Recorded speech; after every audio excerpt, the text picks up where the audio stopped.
The second idiom, get the ball rolling. There's a moment before something begins, and everyone feels it. People are ready, the meeting is about to start, the project is waiting, but nothing is happening yet. Everyone is looking at one another. They look around, they're waiting for someone to begin. Then someone finally speaks.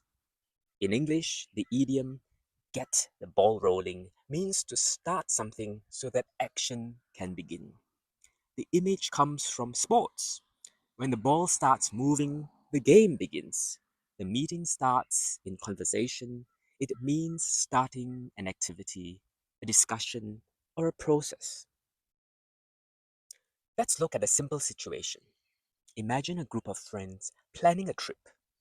Everyone agrees that they want to travel together, but nothing has been organized yet. Nobody has chosen a date or a destination.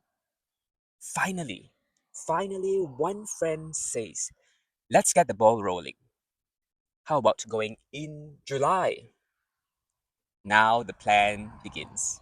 Someone suggests a city, someone checks the flight prices, someone looks at the hotels.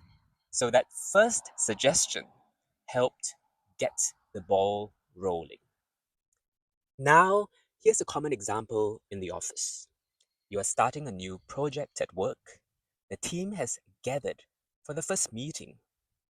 Everyone is waiting to see who will speak first. The manager comes in and says, let's get the ball rolling. Can each person share one idea for the project? So the leader is the person that needs to know how to get the ball rolling. Now people begin contributing ideas, the conversation moves forward. The manager has got the ball rolling. You also hear this idiom in everyday situations. For example, imagine you want to start exercising again. You say to yourself, I just need to get the ball rolling. So you start with a small step to get the ball rolling. Maybe a short walk today, then tomorrow a longer one. So once you start, it becomes easier to continue. That is the meaning of this idiom, get the ball rolling. Try saying the phrase aloud, get the ball rolling.